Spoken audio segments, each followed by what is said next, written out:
بەڵێ ئەوە میوانەکەمان بینیتان لە پاکێجێک کە گفتوگۆی لەگەڵ کردنی یاخود باسی بابەتەکەی بۆ کرد بەڵام ئێمامانێت بە شێوەیەکی دیکە گفتوگۆی لەگەڵکەین زیاتر زانیاری لێوەرگرین یوسف کەمال شارەزا لە پولی پۆستە و کۆکردنەوەی پولی پۆستان بەیانی میوانی ئێمە لەگەڵ خۆی دەستەکەین بە گفتوگۆکردن بەخێر هاتی بەژی سپاس دەکەم. کاک یوسف ئەمەی کا پێش هەموو شتێ لە بەردەستی منە ئەگەر هاوکارانم یارمەتی دەرم بن ئەمە نیشان بدەن بۆ یەکەم جارەکە لە ڕاگەاندنێکی کوردی ئەمە ببینن ئەمە ئەو پولی پۆستەیە کە لە شۆڕشی ئەیلول بەکار هاتووە ئەمە یەکەم جارەکە لە ڕاگەاندنێکی کوردیەوە ئەمە ببینرێت واتە لە شۆڕشی ئەیلولیش پۆستە یاخود پول بۆ پۆستە بەکار هاتووە ئەم سێدانەیە کە لێرن ئەمەتە ئەمە یەکەم جارە لە ڕاگەاندنێکی کوردیەوە ئەمە ببینرێت ئەمە جێگەی شانازیە کە وەکو دیاری پێشمەرگەی ئەیلولیش دراوە بە کاک یونس کە لە لای خۆی پارێزگاری لێ بکات باش کاک یونس دەستەکانت خۆش بێ بۆ پاراستنی ئەم پولانە بجا بە تایبەتی ئەمەی کە ئێستا نیشانمدا ئەمە گرنگێکی تایبەتی هەیە بەڵام بە گشتی خۆی پول بۆ ئەوە بووە کە بڵێن تێچووی ئەو پۆستەیە دراوە و مێژوویەکی زۆر زۆر کۆنیشیە یەکەم پولی پۆستەش شازادەی ڤیکتۆریا لە ساڵی لە ئەوەی یەکی ئەیاری 1940 لە بەریتانیا دەرچوو ئەمە یەکەم دانە بووە ئیتر لە دوای ئەوە پولەکان گۆڕانکاری بەسەر هاتووە بە پێی تاریخ خۆوانە ئەوانەی کە لە لای تۆن کۆنیەکەی بۆ چەندێ ئەگەڕێتەوە زیاترە من طبعاً هەر یەکێک لەمە چیرۆکێکی سادە دەبیتن بەڵام لەگەڵی گەورە دەبیتن تاکو ئێستاش ببینم دێتن پۆلیەکی سەرەتایی بووم نامەکەم دیتەوە نەمزانی ئەوە نامەیە لەبەرەوەی زۆر منداڵ بووم وێنەیەکی کچکە سەنجڕاکێشمی زۆر سەنجڕاکێشە لە برادرەکەم پرسی برادرێکی خۆشەویست بە هیوام مابی لە ژیانمدا گوێ لە من بی قار گوتمەوە چیە مانای پرسیارم کرد گوتی ئەوە پێ دەنێن پولی پۆستە سەرنجمی ڕاکێشە تا لە پۆلی سێی سەرەتایی کۆم دەکردەوەم دەکرد تا لە ساڵی 1970 بە دەستم بە کۆکردنەوەی پولەکان کرد بە شێوەیەکی ڕەمەچی هەرچی دەکەتە دەستم پاشان کردمە کۆمەڵێک ئەلبوم بۆ نمونە ئەلبومی تۆپی پێ ئەلبومی کەسایەتی ئەلبومی پولی ئەوەکان دیسان دیتم ناتانم کۆنتترۆلی بکەم 85 تایبەت بووم بە پولی عراقی واتە ئەوەنە زۆر بوو ئەو کاتە هی وڵاتانی تریشی تیا بوو ئەجیتەبان بەخۆی تاکو ئێستا کەتەلۆکی ستانلی گیبنسەیە گەورەترین کەتەلۆکە کە بەرگەکانی دەگاتە 17 بەرجی 4 ملیۆن پولی پۆستە ئێستا لە جیهان دەرچووە بێزگە لەوەش هەندێک شەیە کە دان پێنەندراوە دوایە مەسەلەن بواری ئەوەم گرتە بەرێ پولی عراق کۆتیتە کۆکردەوە چۆن ئەتپاراست چۆن کۆچ ئەکردەوە شێوازی پاراستنەکەی چونکە بچووکە ڕەنگە بە گۆڕانکاری کەش و هەوا ئەویش تێک بچێت ئیتر شێوازی تایبەتی خۆی هەیە ئەو بێگومان خۆی کۆمەڵێک لە ئەلبومەکان زیاتر ئەلبومەکان سینی بوون ئەلبومەکانەوە بوو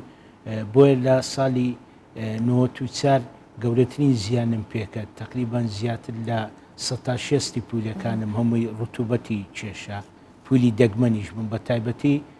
لە ساڵی ساڵی هەفتایەکان لە هەفتا هەتا 74 بە سەردەمەکی زێڕیندان دەدرێتن لە بۆ پولی پۆستەی عراقی لەبەر ئەوەی ئەمە هەمومان دەزانین لە کەش و هەوای ئاشتی هەموو شتەکان گەشت دەسێن و ئەوە دەکەن زیاتر هەفتایەکان بوو بە تایبەتیش ئەو پولانەی کە بە بۆنەی کوردی دەرچوو بوون نەورۆز و یازدەی ئازار و گوڵەکانی کوردستان ئەوەیان زۆر کاریگەری لە من کرد هەستامەوە دیسان سەر لە نوێ توانیم بەشێک لەو پولانە ئەوە بکاتن بەڵام وەچەرخانی گەورە لە ژیانمدا ئەوە بوو لە ساڵی 1992 بابەتێکم بڵاو کردەوە لە ڕۆژنامەی کوردستانی نوێ داوام کرد کە هەرێمی کوردستان وەکو هەرێمێکی سربەخۆ لە ڕووی کارجێڕیەوە لۆی هەیە پولی پۆستەی دەربکاتن باشە ئەوە بوو وەزارەتی گواستنەوە گەیاندن بڕیاریاندا پولی پۆستەی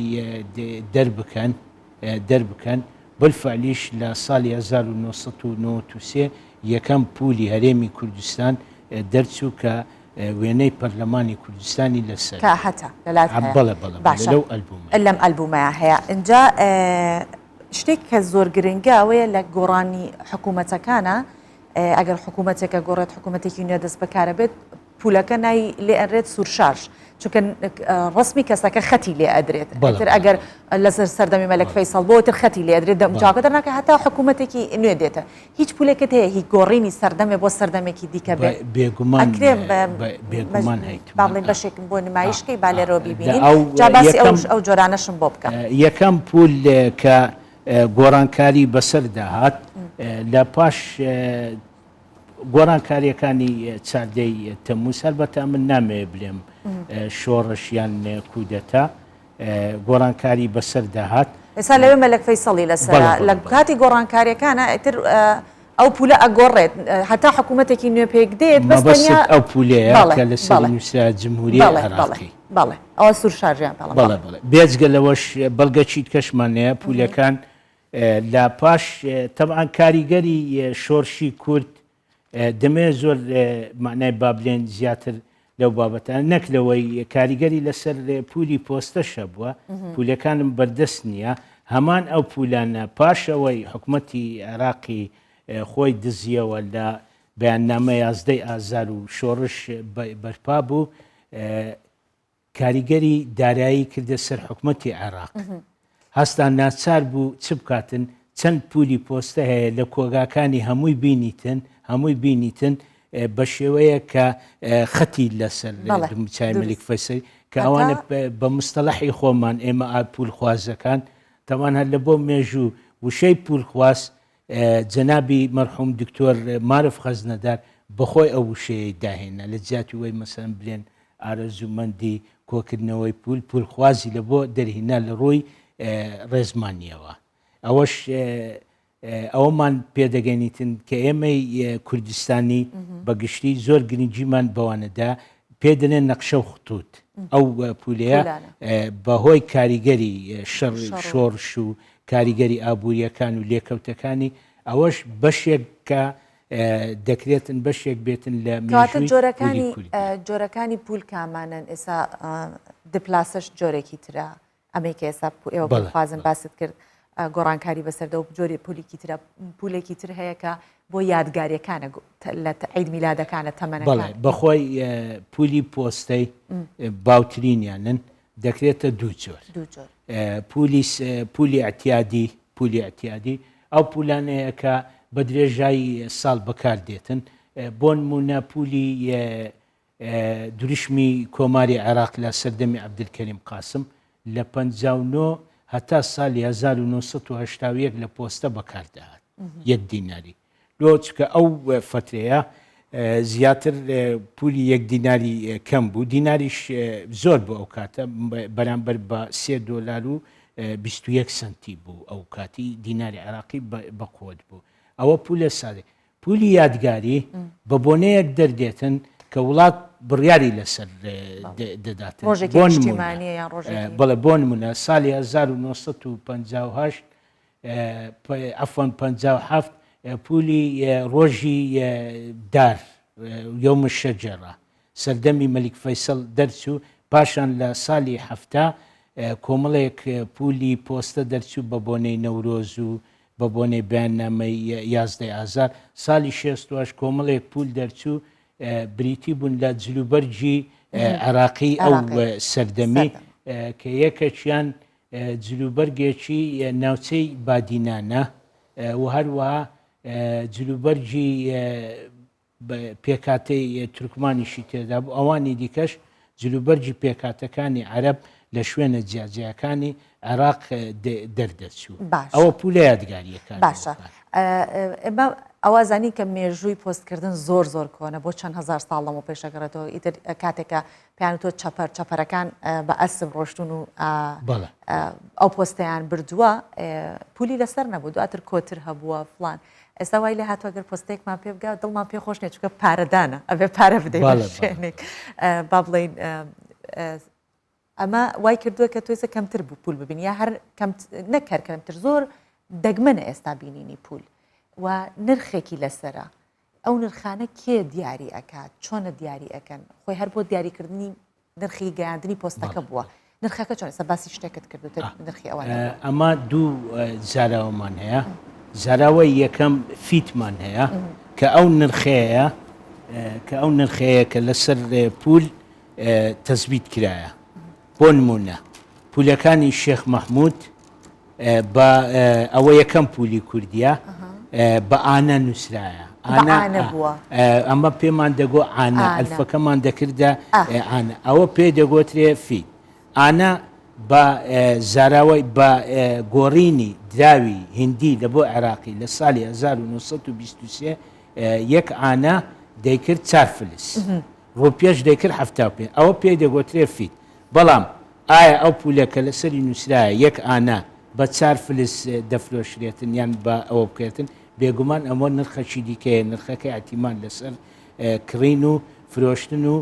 ڕغبەت و ژمارەی پولەکان دەکاتن بۆ نمونە پولەکانی هەرێمی کوردستان تا ساڵی 2023 ئێمە پارەی سویسریم ئەو پارەیە کە پێ دەگوترێت سویسری بەکارمان دەهات ئەوە دینارەکە ئەوە 3 دینارە ئەوەشیان 5 دینارە ئەوە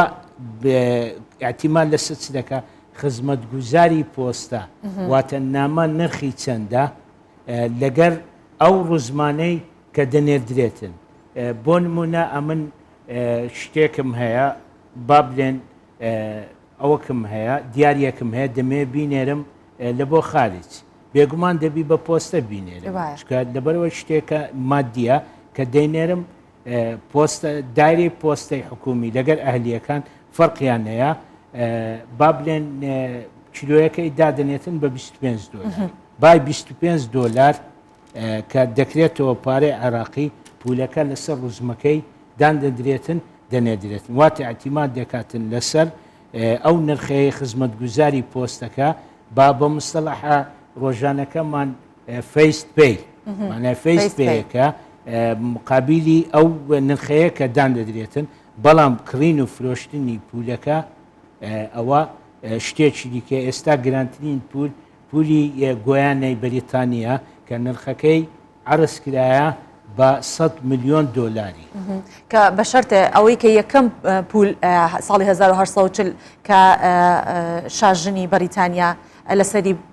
وێنەکەی کراوە 1.5 پەنی بووە هەر ناویشیان ناوە پەنی ڕەش ینی لەو نرخە ئێستا بەڵێ بلاک پێنی ڕەش جا لەسەر هەر پولە مەرجە کە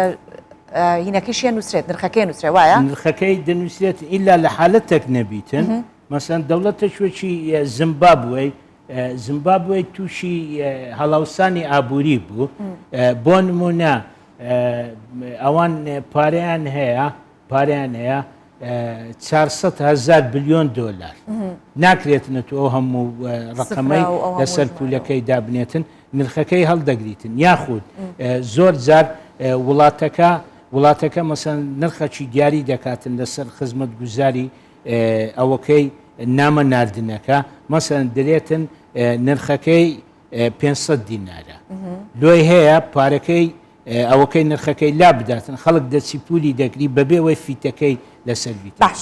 سەرنجڕاکێشترین پول لە لای خودی خۆت کامەیە جا دواتر باسی دواپولیش ئەەکەین کامەیە دواپول بەڵێ وەڵا ئەمن وەچی باس هەمویانت خۆشەوێت بەس مەوزوعی هەرێمی کوردستان لەبەر ئەوەی زۆر با بڵێن ئاواتێک بوو لە بۆم هاتەدی بە تایبەتیش با بڵێم خۆم لە بنەماڵەیەکم مامێکم شەیدی ئەیلوولە بە ئاواتیوی زۆر جار شتەکان هەمووی لێکنە من سەرنج ڕاکێشن دەکرێتن مەسەرەن ئەو پولەکانی شۆرشی ئەیلول کە قەڵات و ئەوانە لەکنە من زۆر زیاتر سەرنج دواتر لەم کۆتایانەشە پێم وا بێگەت چەند مانگە لەمە پێش 20 ساڵە لەمەوبەر بوو گۆمی فێڵاویش بوو بە وێنەی گۆمی فێڵاو بوو بە پول بۆ کوردستان چونکە هەر لە پرۆگرامەکەی خۆمانە باسم کرد ڕەنگە لە ئەڵمانیا بەکار نەگەیشتە دەستم ئەوە دوایین پولەکان کە گەیشت بیتە دەستم. دواپول چییە؟ دواپول ئەو